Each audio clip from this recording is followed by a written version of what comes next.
আসসালামু আলাইকুম। তোমরা সবাই কেমন আছো? আশা করি সবাই ভালো আছো। আজকে ভাইয়া তোমাদের নিউরন সম্পর্কে আলোচনা করব। আসো আমাদের আজকের মূল আলোচনায় যাওয়া যাক। নিউরন, আমি আগের চিত্রটা দেখে রেখেছি। তো নিউরন হচ্ছে স্নায়ুতন্ত্রের গঠন, স্নায়ুতন্ত্রের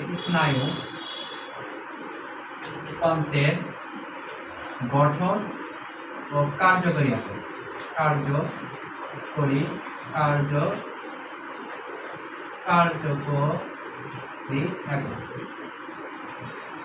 নিউরন স্টেম কোষ থেকে উৎপন্ন হয়। নিউরন কি করে?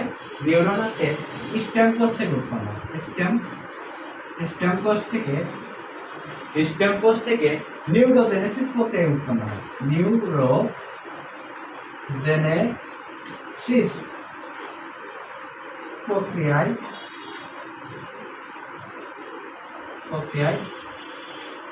উৎপন্ন হয়।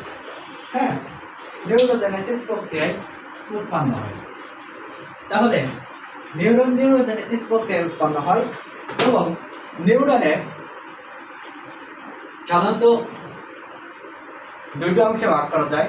একটা হচ্ছে কোষদেহ আর হচ্ছে একজোলেমা। আর নিউরন হচ্ছে মানব দেহের সবচেয়ে দীর্ঘতম কোষ।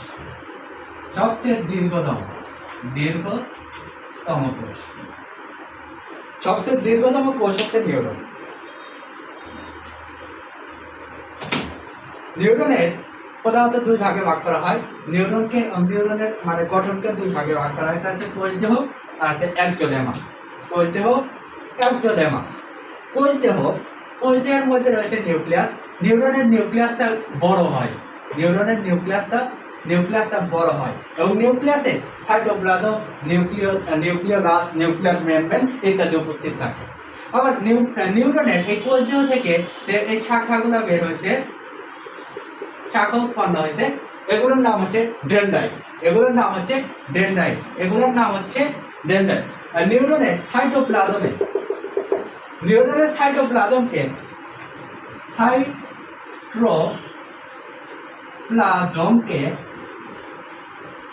বলে হচ্ছে নিউরোপ্লাজম। নিউরনের সাইটোপ্লাজমকে বলা হয় নিউরোপ্লাজম। এই নিউরোপ্লাজমের মধ্যে রয়েছে নিশল দানা। এদের নিউরোপ্লাজমের মধ্যে রয়েছে নিশল দানা। নিউরনের যে স্থান থেকে নিউরনের কোষদেহ থেকে যে স্থান থেকে একজন উৎপন্ন হয়, এই শাখাটা উৎপন্ন হয়, সেখানে কোনো নিশল দানা থাকে না। তখন দানাবিহীন এলাকা বলা হয়। এই দানাবিহীন এলাকাকে বলে একজন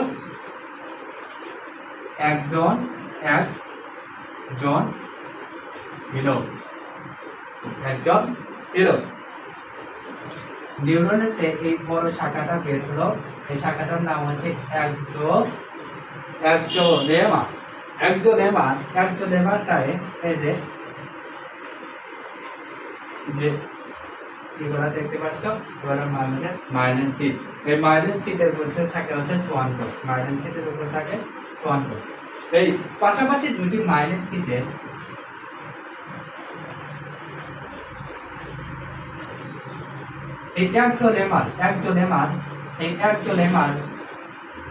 নিউরনের একজোলেমার প্লাজমা মেমব্রেনকে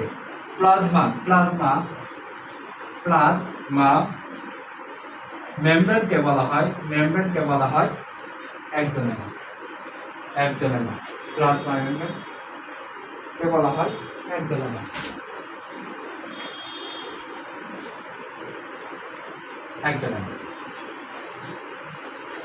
আর এই পাশাপাশি দুটি মাইলিন সিটের মধ্যবর্তী যে ফাঁকা স্থান, এটা বলা হয় র্যানভিয়ার পর্ব।